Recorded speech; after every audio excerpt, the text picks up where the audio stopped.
What's up, everybody? Welcome to week 2 of the NFL season. It's season 2, episode 2 of the Cherry Pickers podcast. I'm your host, Gary Altizer. I'm here by myself today, running this solo. Jim Bailey can't be with us, unfortunately, but I do got some picks here for us. I got some information for us about this week after a really exciting week 1. There were some close games, some good games, some upsets.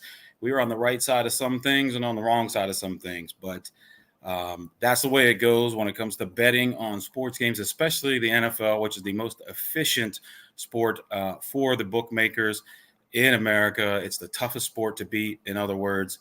And we came out at exactly 500 on our picks against the spread and our fantasy picks, player pick, prop picks. So let me go over those real quick here. As far as the against the spread picks, the game picks, first pick was the Patriots +8 at Cincy.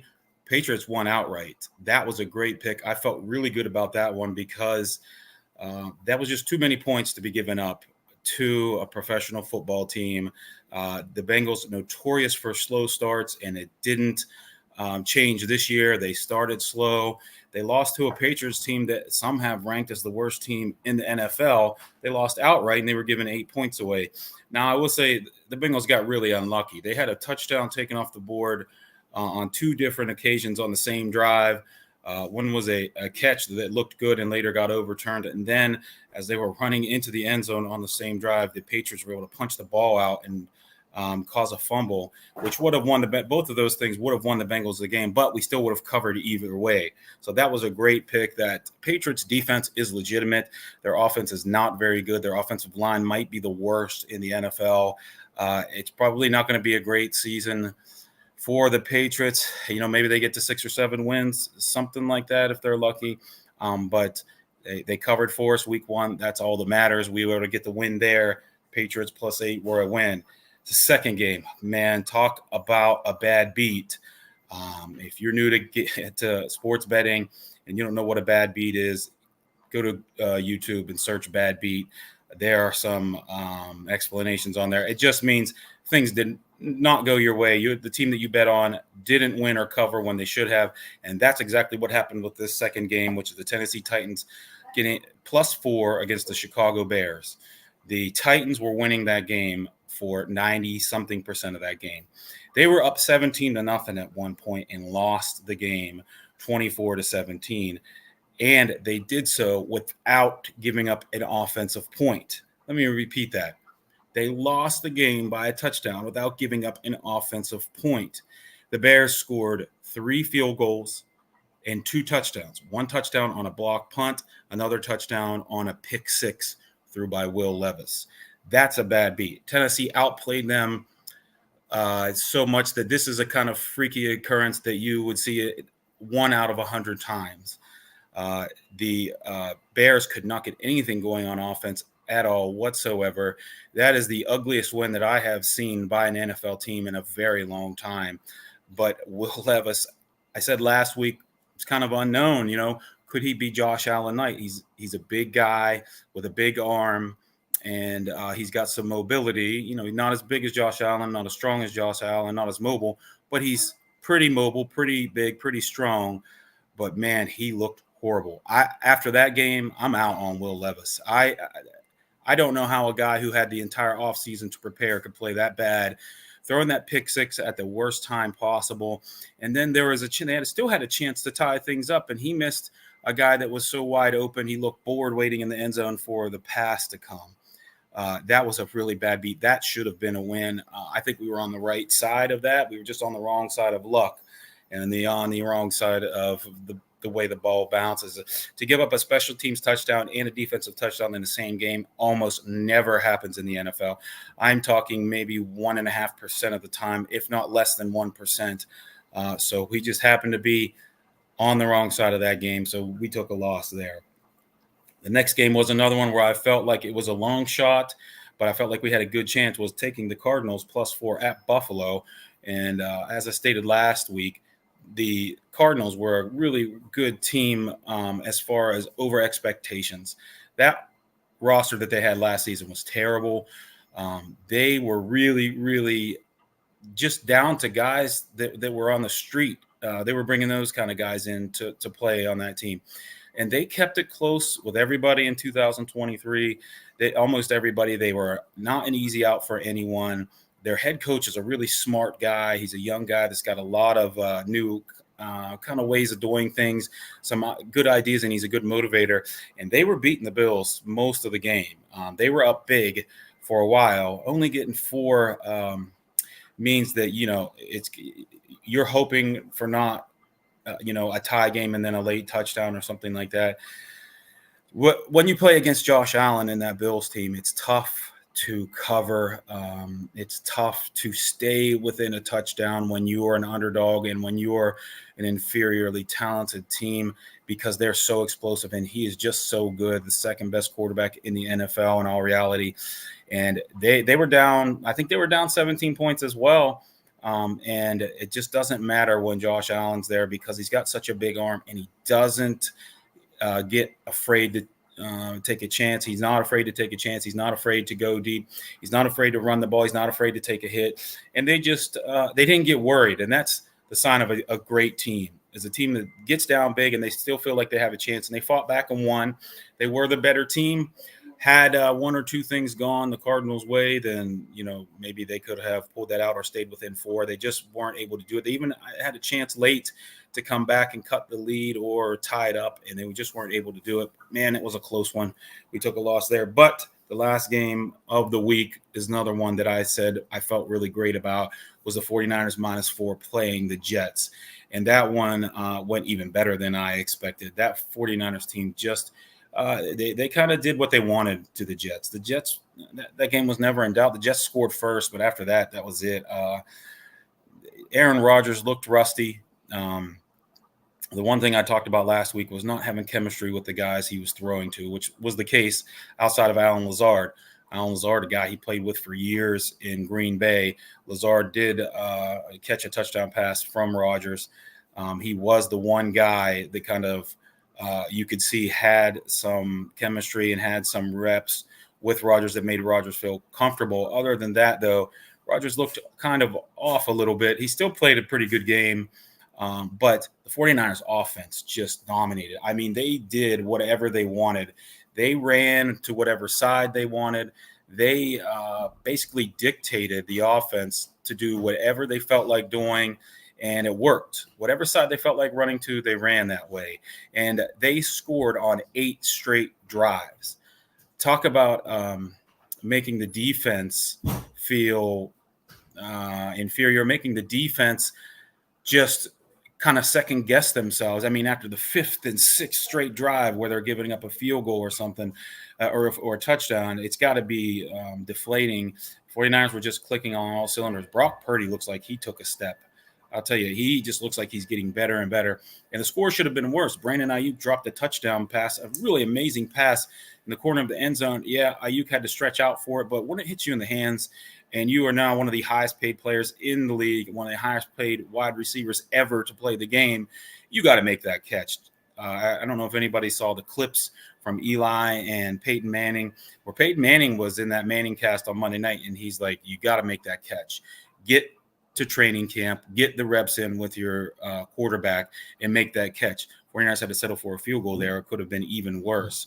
But that was a game I felt really good about, not only as a 49ers fan, but as a bettor, and it did work out for us, thankfully. So we were able to get the win there. So we go 2-2 in our picks against the spread. And week 1 is just, like I said last week, week 1 is just a free-for-all. It's a shot in the dark. It's who knows.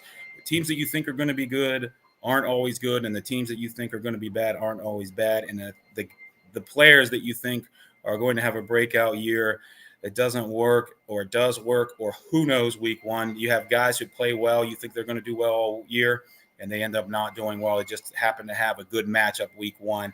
So, hey, I'm not upset with going 2-2 against the spread. And I started something new last week. I started going with player props. We've never done that before on this show, or even the Cherry Pickers as a group, a group of us, 2 to 4 of us, which have been doing this for anywhere from 2 to 7 years together, 7 years with Jim Bailey and I, we've never done player props before. I started that last week just because it's getting so popular. It's hard to just ignore it. So we started off with Kenneth Walker over 15 and a half attempts. That was a slam dunk. He played great against Denver. He was the foundational piece of that offense there with the Seahawks, and that was an easy win there. Amon-Ra over 82 and a half yards did not work out, unfortunately. It was just a close game. That's two teams that know each other well. That's two teams that just played each other in the playoffs, so that didn't work out. Brock Purdy under 32 and a half passing attempts, slam dunk. He's only done that about 10% in his career. Didn't have to do it last week. That was an easy win. Mostert over 10 and a half rushes, didn't work out. They spread the ball around too much there, unfortunately. So that didn't work out. And Terry McLaurin over 4.5 receptions didn't either. You got a rookie quarterback there in Jalen Daniels. I thought for sure he would be going to the most sure-handed veteran guy, but he's a rookie. He ran a lot, and it doesn't look like he's got a favorite target yet. But we did get a win with Jaden Daniels over 39 and a half rushing yards. That was an easy one there. That was an easy pick. That was an easy win. So we go 3-3 in our player prop picks and 2-2 in our against the spread picks. That's kind of all you can really expect when you're talking about a week one. I'm okay with it. I've got a few things here for week two. I got a few things that we're going to look at. So we're going to take a quick break here for 30 seconds, and then I'll be right back. Shopping for a vehicle online should be easy and worry-free. Introducing Merge from Greenwood Chevrolet, a completely new way to buy a car that combines the convenience of shopping online with the personal touch and expertise that Greenwood is known for. With Merge, shopping is as easy as 1, 2, 3. Choose a vehicle from our pre-owned inventory, build a deal that fits your needs, and finalize the deal with our online buying team. That's car buying in a new lane. Visit greenwoodchevrolet.com and let us go the extra mile for you. All right, we're back here. We're going to get into these picks for week two of the NFL season. I need to start off, though, and let you know that if you have a gambling problem, if you need help, if you need information, 1-800-GAMBLER is there for you. You can call it at any day or time, 24 hours a day, 1-800-GAMBLER. Okay, so let's get into this week. There's a lot of good games coming, and there's money to be made. I do want to start with a caveat. When it comes to betting, sports betting, no one is great at it. No one does 90%. Okay, no one's picking winners against the spread 90% of the time. These books makers, these odd makers, they're very good at their job. And the reason they exist is to make money. And the reason that they still exist is because they do make money. A couple of things. It's widely known that parlays are tough bets. They call them sucker bets in the gambling world because they're so hard. Everybody wants to hit that 7-teamer, that 8-teamer, that 10-teamer because what? It's like a lottery ticket. Yeah, that's what everybody thinks. That's why these bookmakers, that's why they put out these specials. You get free deposit bonus when you do this 5-leg pick. It's tough to do. If you want to make money, lasting money, bet one at a time. Don't bet more than you can lose. And bet only the games that you feel good about. When you add a game on top of another, it makes it really tough. It does happen. Hey, it happens all the time. The books will take losses here and there, but they are a lot harder to hit. They say if you can hit at 53.5% of your bets, then you can be a professional gambler and you can be a millionaire. Now, those are against the spread picks. Those aren't money line picks. Money line picks is just winning the winner or loser, and those odds are terrible. You don't win a lot of money when you pick a money line pick and you take the favorite. Their odds aren't very good for a reason because the books know it's a lot easier to do that, so they're not going to reward you for taking that bet. So I don't give out parlays at all unless they're teasers. What is a teaser? That means that you take two teams and make them in one bet, but you're adding points to that. So a 6-point teaser would be if you were to take two underdogs and they were getting 3 points, you took a 2-team 6-point teaser. They now get 9 points. So each team would have to lose by less than 9 for you to win, or if they win the game. But the payout is much less. So you're not going to get the great odds that you would if you just bet them straight up both of those teams without the tease, without the extra points. That's the only time I'll ever recommend putting two teams into one bet. So just with those caveats, let's start off with the first game. And I can't believe I'm going back to the well here on this one, but I just thought the opportunity was too good. I'm taking the Tennessee Titans +4 at home versus the New York Jets. That Jets team didn't look like the Super Bowl team that everybody said that they would last week. If you ask me, their offensive output was very mediocre, and their defense wasn't. I didn't see anything from that defense that made me fear that Jets defense. Now, you're playing Kyle Shanahan. Kyle Shanahan is extremely tough to play in week one. Why? Because he has a whole offseason to game plan against you, and he has a whole offseason to come up with new schemes. He's probably the best designer of plays in the NFL, or one of the top 2 or 3, and every team in the NFL hates playing that guy week one. If you read some articles about coaches around in the NFL circles, they can't stand playing him week one because they have no tape on him, and they know he's going to come up with some new things. And as I said last week, Robert Saleh, the head coach of the Jets, was a former coordinator for Kyle Shanahan, and you could see Saleh was so outcoached it wasn't funny. I just don't think that the Jets are going to out-scheme anybody. They're going to have to just beat them on raw talent alone.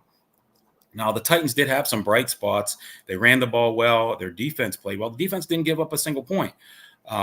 And after that embarrassing performance against a rookie QB, it was Caleb Williams is the only starting quarterback to win his first game as a starting quarterback as a 4-point favorite or more. So, in other words, no one that's ever started as a rookie quarterback has been a 4-point favorite or more and covered the spread except for Caleb Williams. So you have to be a little bit embarrassed if you're Tennessee. You're playing at home. The Jets are coming off of a short week. They played on Monday night, and teams get beat up when they play San Francisco because they play such a rough style. They like to run the ball, and they play tough defense. I don't think the Titans are going to win, but I think they can lose by a field goal or less. So I'm taking Tennessee +4 here. It's 3.5 or 4. Look for the 4 number. That 4 is a lot better than 3. 3 is a very common differential between two teams, the winner and the loser. 4 is a lot better. It's a lot easier to cover if you get 4. That's where I would start that out at. The next game, I'm going to do a teaser here with two teams here that I think you add 6 points to what the line is here. Bet them together that you can get a win. One of them is the Los Angeles Rams playing the Arizona Cardinals, and then it's the 49ers playing the Minnesota Vikings. Both of these are going to be tough games. There's no doubt about it. The Rams are getting 1 point. So you add 6 points to that. They're getting 7.5. So they're getting over a touchdown there. They did have some injuries last week. They lost some guys on the offensive line. They lost Puka Nacua. He's out for about 5 weeks. That's a big loss, but not that big because they still have Cooper Kupp. They've got a really young, sneaky, athletic tight end. A kid's like 6'7". He'll be getting the ball some more. They still got Matt Stafford, who knows how to mitigate a poor defense or a poor offensive line that's having trouble with the defensive front because he can get rid of the ball quick. And they're playing a Cardinals team that's not great on that side of the ball. Their defensive side of the ball is not that good. I think given the Rams 7.5, given Sean McVay 7.5 points to not go 0-2 is an easy answer to this question of should we take it or not. Yes, I think you should. Rams +7.5. The second leg of that teaser, I'm going with San Francisco. They are 4.5-point favorites. So if you give them 6 points, they're going to so in other words, it's -4.5. We're going to go the opposite end. We're going to go +1.5. You're not supposed to go through the number 0, but with this one, I am. The 49ers have a tough time playing in Minnesota. They have not won a game in Minnesota since 1992, and I had to go and check before the show here to make sure that was correct. They have not won in Minnesota since 1992, 0-6 in their last 6 games in Minnesota. What does that mean today? Absolutely nothing. Those were different teams with different coaches and different players. Most of those games, other than last year. 49ers lost there last year on a Monday night in a super close game that was decided by the field goal kicker missing some kicks, and then 49ers even had a chance to win at the end of the game, but Brock Purdy got a concussion at the end of the game. So they lost a super tight one, but that's a different team. Kirk Cousins was on that team. He's not there anymore. I still think the 49ers are the better team, and they're going up against Sam Darnold. The one thing that works in Minnesota's favor here is Sam Darnold was with the 49ers last year, and he took a ton of snaps with the first team last season because Brock Purdy, remember, was out in the NFC Championship game the prior year. Purdy tore his elbow, and so Sam Darnold got a ton of snaps with the first team, a ton of practice with the first team during that offseason, and then they kept him fresh during the year, and he even started the last game of the regular season and lost to the Rams in a really tight game where he couldn't score from the 1 yard line to take the win. But the 49ers were resting a lot of guys in that game. So, I mean, the Vikings have that going for them. They have a good young coach there who can really put together a good game plan. Brian Flores, the defensive coordinator for the Vikings, he's a guy that gives San Francisco trouble because he disguises the things that he does on defense. He can really disguise things where you think he's going to blitz. He's not blitzing. He's coming, he's going to send his guys back to cover the pass. It's harder for a guy like Kyle Shanahan who can pick out different weaknesses you have by the patterns you show in your film. But Flores doesn't do that because he disguises things on a week-to-week basis. So I don't feel great about this. I still think the 49ers can lose outright.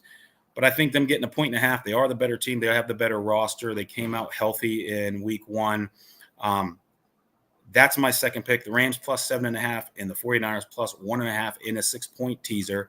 That's pick 2. Pick 3, I got another 6-point teaser going here. Starting off with the Denver Broncos. They're getting 2.5 points playing the Pittsburgh Steelers at home in Denver.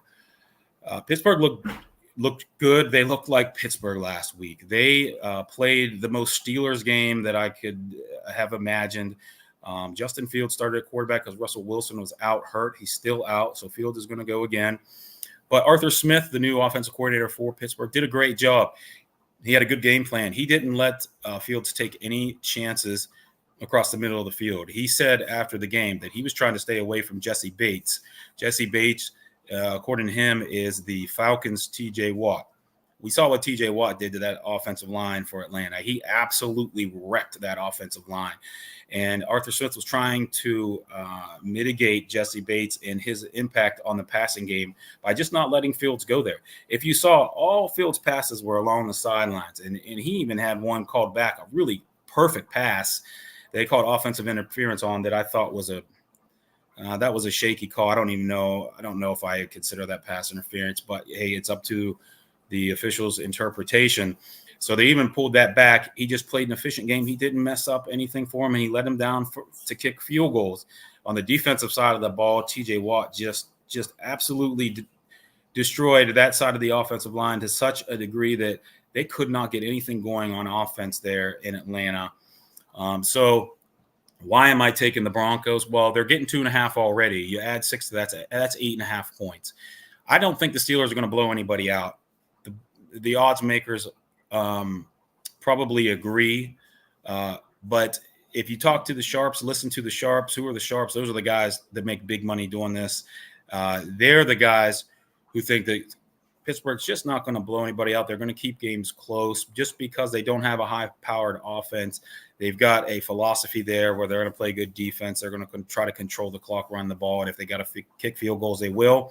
They're playing in Denver. Bo Nix was a rookie last week, and he looked like it. But the good thing for him is that he's mobile, and I was expecting him to run the ball some more. I think that's going to happen this week. I think the guy is going to just use his legs a little bit more, and they're going to try to just win a low-scoring game. They're not going to be able to just chuck the ball down the field. Nix, he's not ready for anything like that. Sean Payton is a great offensive mind. He's going to know what's best to do with his rookie quarterback. They played like crap last week and still almost beat Seattle, and that's a tough place to go and play as a rookie in your first game. That was a close game the whole way through. I really thought Seattle would clean up there and win by 10 points or more, and that didn't happen. That was a closer game than it probably should have been. So I really think this week the Broncos playing in Denver, which is also another thing you have to keep in mind. Why? Because that thin air in Denver, that's a tough place to play. That's a tough place to go to. It's a loud stadium. They've got a proud tradition there. Sean Payton's going to want this victory. Everybody's flying high on Pittsburgh after that win. They were the underdogs. They went in and won outright. I just think that, after looking into these numbers, listening to some podcasts and some other guys, some sharps and whatnot talk about this, that they can keep it close. And 8.5 points, I think, is a safe number to be at. The second leg of that 6-point teaser is going to be the New York Giants. Man, oh man, did they look awful last week. I don't know what's going to happen with that team. Brian Daboll was one of the best coaches in the NFL a couple years ago. I think he even won Coach of the Year 2 seasons ago. He took that team to the playoffs and even won a playoff game with a really bad roster. I mean, he got the most out of that team that you could expect. Last year was not good for them, and last week was horrible. I mean, they looked terrible. The Vikings just mopped them up the field and one side and down the other. I think Sam Darnold started out the game 10 for 10 or 11 for 11. Sam Darnold was thrown off the scrap heap. He was just cast aside. But you've got a good coach, an offensive coach who's playing to his strengths, and with the scripted plays, the ones that they practice over and over and over and over in practice, they knew what plays they were calling in what order. Darnold can make those throws for you. He's got a crazy good arm. He's probably one of the best arm talents in the NFL as far as just strength, the way he can throw a laser or he can throw a spiral. He can do those things for you, and they just really took it to the Giants. But the Giants are playing Washington. Washington is not a good team. Their defense is not good. You saw Tampa Bay just lay into them last week. Baker Mayfield, man, talk about a team that just looked great with Mayfield, and I can't imagine being a Cleveland fan right now seeing Mayfield play the way he did.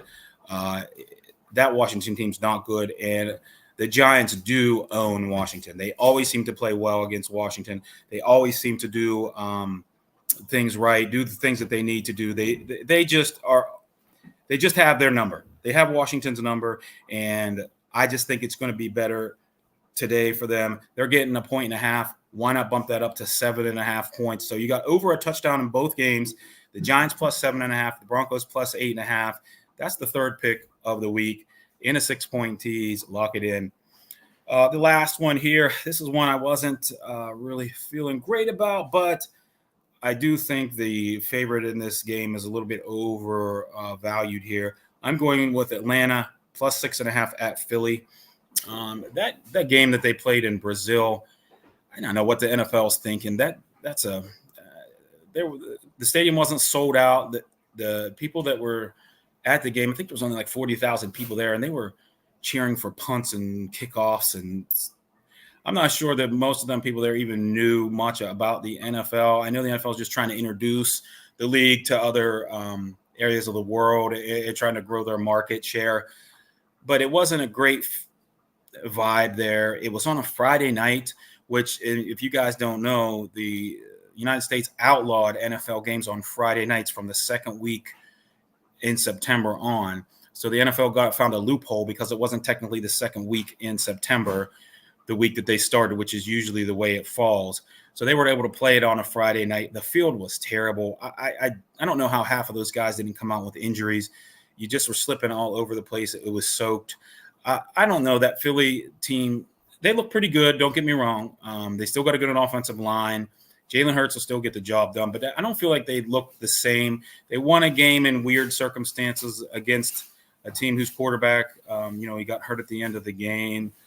They won, but giving Atlanta almost a touchdown, 6.5 points, I think Atlanta's going to come out wanting to play a lot better. They do have to go to Philly to play, but I think 6.5 is just too much. The NFL, that's a lot of points in the NFL. These teams are really, really close in talent. And Atlanta, I know they're expecting more out of themselves. They played a tough Pittsburgh team with a tough defense, and it was a tough matchup just because of the edges there for Pittsburgh. TJ Watt and the guys that play on the edge were able to take advantage of those tackles. But Atlanta's best pieces there on offense across the line is the interior offensive line. And the best pieces for Philly is their interior defensive line. They get a lot of pressure from the guys on the inside. I feel like Atlanta can kind of mitigate some of that, give Cousins some time to get the ball out to Drake London, to B.J. Robinson, to Kyle Pitts. And I think this game will be close. Who knows who will win, but I'm taking Atlanta plus 6.5. So that's my fourth and final pick of the week. I'll recap them for you. The Titans +4 at home versus the Jets. The second leg is the Rams +7.5, the 49ers +1.5, and a 6-point tease. The third pick, the Broncos +8.5, and the Giants +7.5, and another 6-point tease. And then the last one, the Atlanta Falcons +6.5 at Philadelphia. You can find that one at Caesars. A lot of the books are at 6. Caesars had it at 6.5. And as far as the player props, I've only got 2 here, and then I'll get to the Cleveland game. Bo Nix, I'm going with under 18.5 completions. That's a lot of completions to have against this Pittsburgh team. I feel like he's probably going to get around 15 completions. That one looks good. And then I'm going with Brock Purdy over 241.5 passing yards against Minnesota. Minnesota plays a zone defense. Brock Purdy does well against zone defenses. It's probably going to be a lot of plays that are outside of structure. But, man, Brock Purdy is great when he's on the move completing a pass. He's not fast. He's not strong. He just makes great decisions on the move. So Purdy over 241.5, Knicks under 18.5 completions. And I will talk about this Cleveland game. Cleveland's going to Jacksonville. Cleveland's getting 3 points. Man, what a disaster of a first game if you're a Cleveland fan. Dallas came in and just mopped the floor with Cleveland. It was ugly from the start. As I said in that game last week, I felt like Cleveland had the talent to win, but it all depended on Deshaun Watson, and Watson he just looks bad. I don't know how else to put it. I will say, though, unfortunately for him, prayers out to his family. His dad passed away 2 days before the game. I don't care what anybody says. Your mind's not going to be right when your dad passes away and you have to play an NFL game 2 weeks later and go up against the Dallas Cowboys. So maybe that was the problem. If it wasn't, if that had nothing to do with how he played on the field, I don't know about the guy. The talent that he showed in Houston, it's just not been here in Cleveland. I talked last week about how Bill O'Brien, the head coach of the Texans when Deshaun Watson was there, how he just put in a Clemson offense. He felt like Watson couldn't learn an NFL offense, or at least the offense that he wanted to put in. So he reverted back to Clemson's playbook, and Watson, he loved that, and he worked well from that. Stefanski's not doing that, and it's not going to happen in Cleveland. So who knows if that's true? That's just what I read through, as I do some research during the week.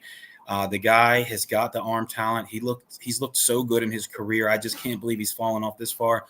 Obviously, there are off the field things that happen, and that can take your mind right out of it. You've seen this with other athletes in a million different sports. When they have controversy off the field, their mentality, they can't focus. They can't get, that razor sharp focus into what they're doing because they have distractions constantly, and it's on their mind constantly.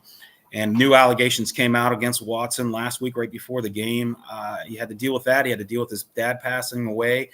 Maybe this offense isn't just built for him. It was a tough going for them last week. The Jags, on the other hand, man, another team that was winning most of the game against the Dolphins. The Dolphins end up winning in the end. Tyreek Hill has a big, huge touchdown, a touchdown that I think only that guy could score.